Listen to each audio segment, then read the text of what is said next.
Now that we've got all of our pockets, all 12 of our pockets done, it is time to actually make our bag be bag-shaped. So if you've made a bag before, you might have done the connect all the sides and front and back together first, and then put the bottom in method, but we are doing something different here. So to start out with, you're going to need your 2 side pieces with pockets, and your bottom. You don't need any lining pieces yet, so just set those aside. But we're going to start out by looking at the bottom. We've got a lot of notches here. We got 2 double notches on each of the long sides, and then 2 individual notches on the short sides. And we're going to start out by using these short sides. You'll notice on our side piece, we've got a notch that totally lines up. And so that is our placement guide for attaching our bottom to our side piece. And just conceptually real quick, what we're going to be doing is we're essentially attaching each of these sides and front and back to the bottom and then stitching them together their long ways. So if we're building a 3-dimensional like cube, we're just attaching these bad boys so they stand up. And so that is what the goal is here. It can be a little confusing to think about, so just don't think about it, just match up notches. It's going to be super easy if you just believe in the power of notches and things becoming 3D. So to start out with, I am matching my notch up here. So I'm pinning through this side. I'm trying to get this to line up, and that is pretty good. Want to make sure that it is both through the line and through the notch. That one works. And I am going to pin. I'm only pinning along this one side because we're only pinning this short side. We're only going to sew that short side, and we're also going to very carefully stop once we reach the place where the stitch mark is ending. And the reason for that is so that when we're trying to fold up and sew along these sides the long way, when we're making it all 3D, if we continue to sew through there, we can't open it up and sew it the way we need to. So for the power of stitching corners properly, be sure to stop right on the dot of your marked stitch line. And backstitch there, don't go all the way to the edge like we normally do when we're sewing. Because sometimes it doesn't matter. This is one of those times that it does, that you do want to stop for real right on the dot. So you're going to pin and then we'll head over to the machine and stitch it, and then we're going to do the exact same step with this pin here like this. I'm not going to re-demonstrate this, but you're going to be, once this is stitched down, you're going to come over here and pin this one to your other short side, lining up notches and everything. Now we're over at the sewing machine. We're going to do exactly what I said over there. So I'm going to place this under my sewing machine presser foot, and I'm going to try to get the camera to zoom in on that. Every time zooming in is just a little bit more of a challenge than you'd expect. There we go. So we're lining up our presser foot and our needle with that corner, and we're going to lower that down, and I'm actually going to put my needle in manually so that it's exactly where I want it. And then I'm going to, making sure to turn your stitch length down to 2.5 again. If it's still out, I'm going to stitch and backstitch this one seam. Remove your pins as you go.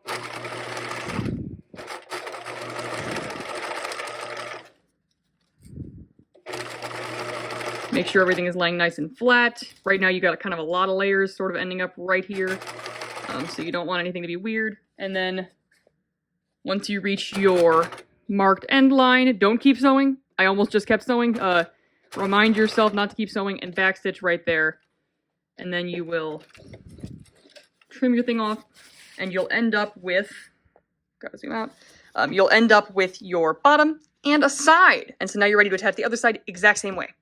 I'm not going to show it. If you need to know how to redo it, rewind this video and rewatch this segment because you're doing the exact same thing, but now you're on the other side. Now I've come back and I've got my 2 sides stitched to the bottom. So our next couple of steps involve ironing. We're going to 3-way press this seam open. And we're going to do that on each side. Whoop. Just throwing things all over the place. And so press this seam open. And you'll notice it's open right there because we did not stitch all the way to the edge, which in a lot of things would be bad. In this, it is very much exactly what we're intending. But for example, if you just stop doing that on seams where you're supposed to sew all the way to the edge, if you stopped on your stitch line, you're going to have holes in things.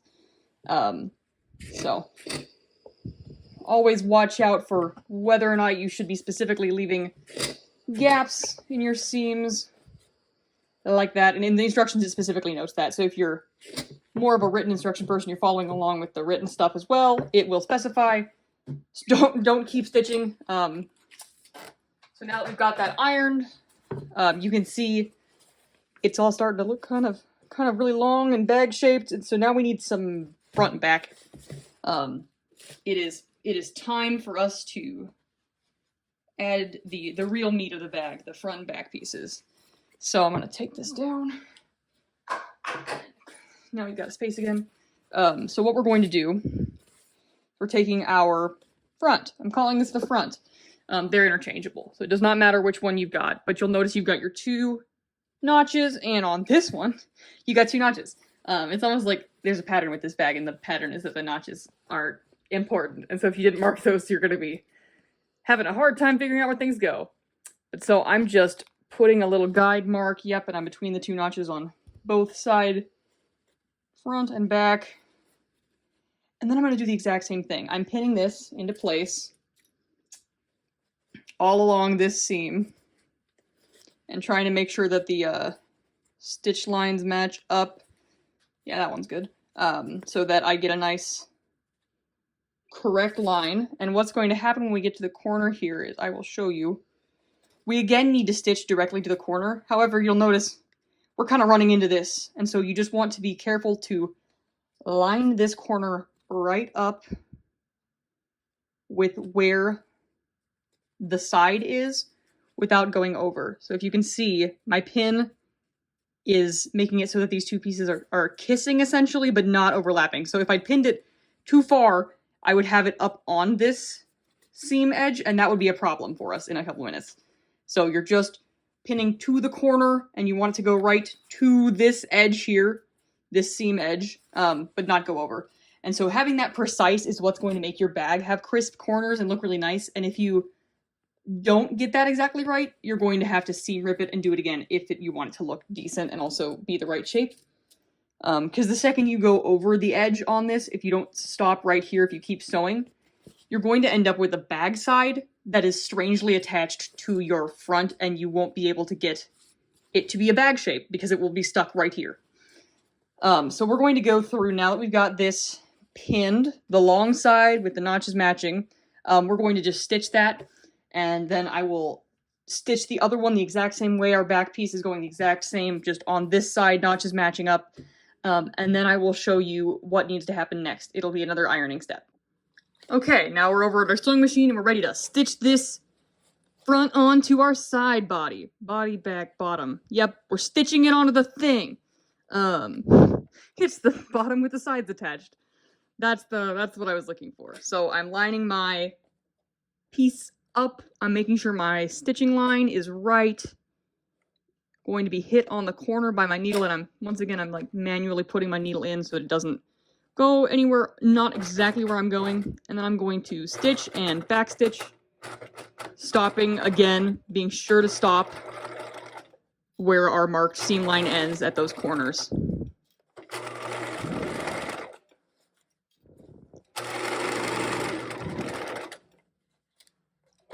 Okay.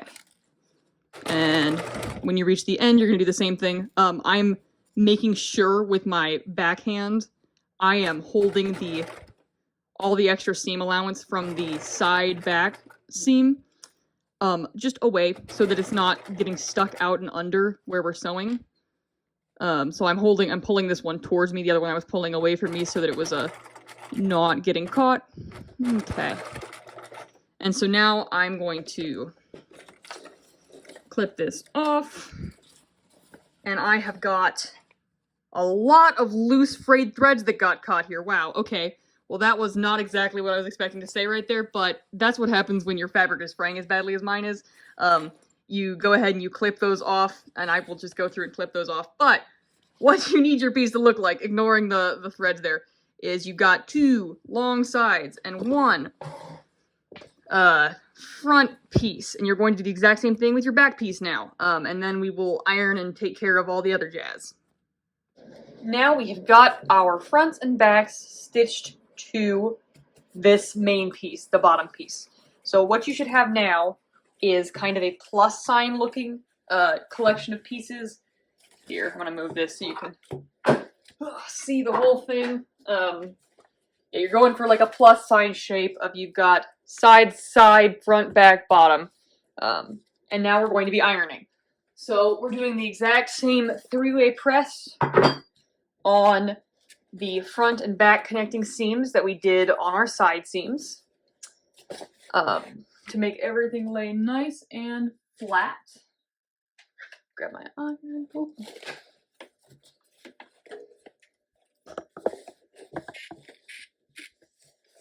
And then once we're done with this, we are going to be pinning up and stitching the side seams together. Yeah, this bad boy is not hot yet.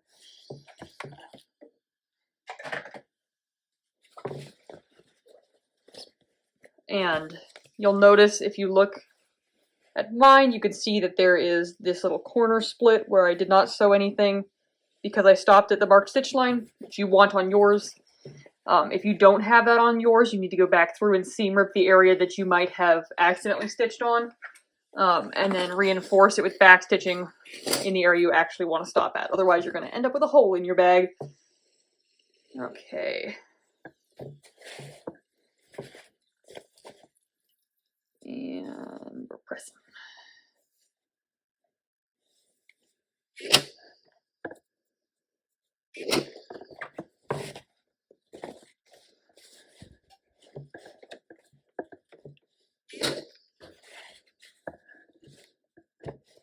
Yeah, and so as you can see, we want our seam to look nice and flat, no bubbles in them. And this is our best chance to get all of our bottom seams good and pressed because pretty soon it's going to be an object with sides preventing us from getting down in here as well. So right now is your prime time to do your best seam pressing for your bottom seams. Okie dokie. And next, we are done with our iron for a second. That's going away. What we're going to do next is going to be repeated on all 4 of the side seams. And so I'm just picking one to start. It doesn't matter which one you start with. But you're going to go to one of your 4 bottom corners. I'll pick this one to start with. Like I said, doesn't matter which. And you're going to see that naturally, it likes to fit like this. Even down to this corner where you've got a lot of stuff going on. Sitting like this is what it wants to do.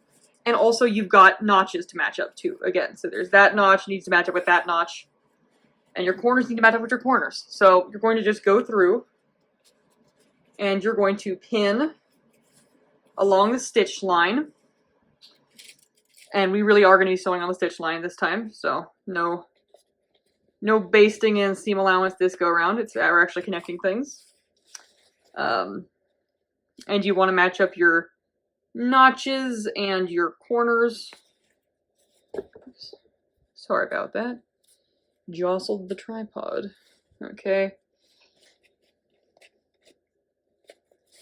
And you'll notice as you get down into these pocket areas, it is pretty thick. It'll be a little harder to pin through, and that's okay. That's just because you've got like 6 layers of fabric.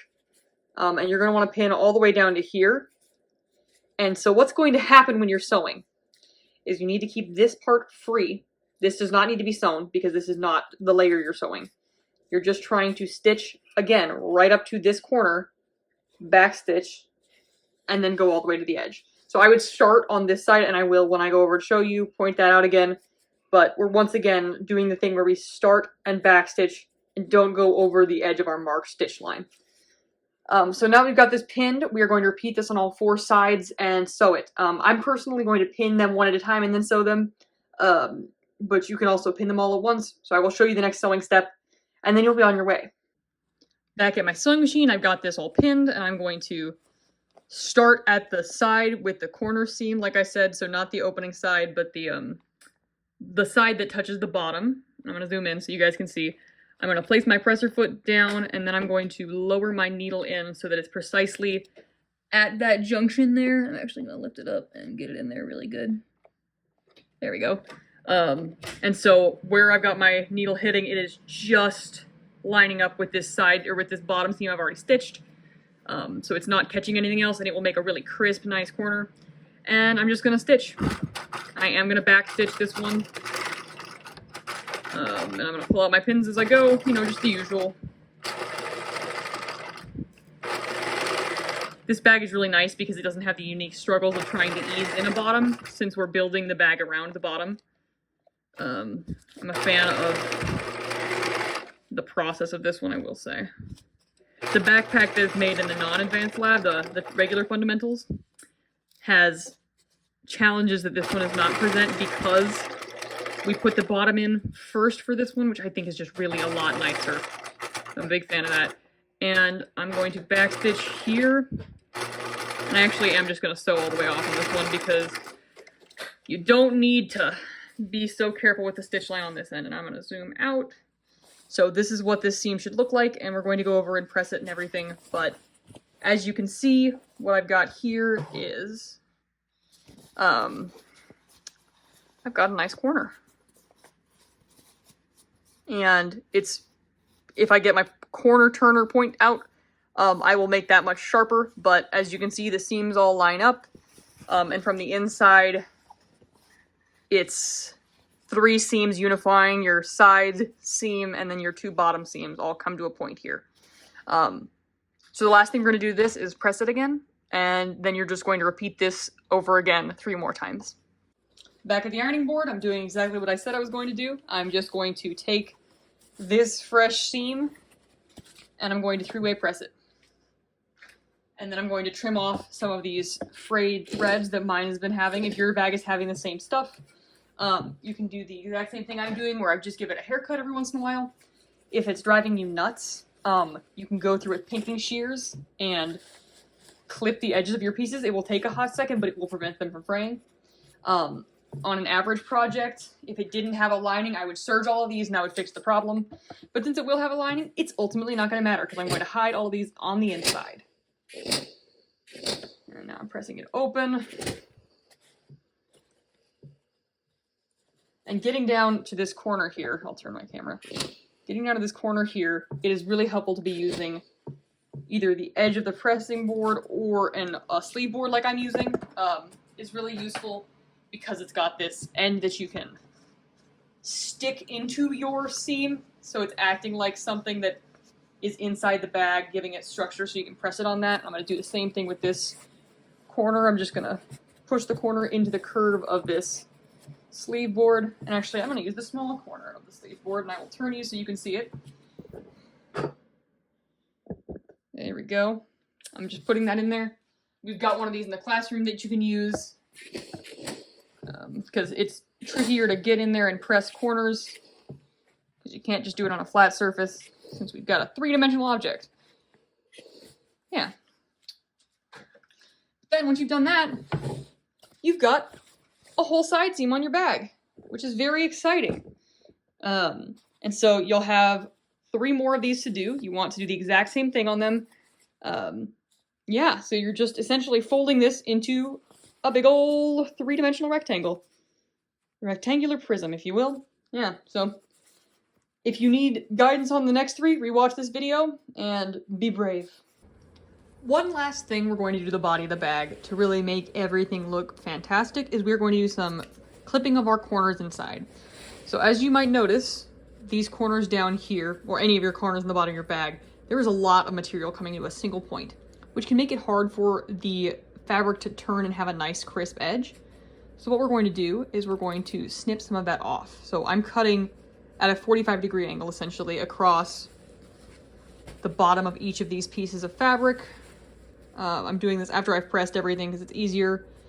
And I'm being careful not to snip through the other layers of fabric, and I'm also being careful not to get any closer to the stitch line than about a 1/4 inch away, because if we get too, if we get too close to it, you can cut so close that it will fray and open up a hole in your bag. It also could break the stitch line. So this is about how you want to cut all of them. You're making sort of a tricorn looking thing. And then once you turn it out, you'll be able to see right away, come on, where's the corner? You'll be able to see right away that it is able to come to a finer point because there is less excess material. You're also going to want to use one of the point turners that we've got in the sewing lab. I don't have one here to show you, but it's that white thing that's got a little point to it. And you just take it in there and you poke around until you're able to get a nice crisp corner. But yeah, clipping already has made a big difference for this one, and so you should do that to all 4 of them. And then you are done with this part. What you're going to do next is you're going to exactly replicate that process with your lining. The only difference being you're going to leave a 5-inch gap in the bottom so you can turn.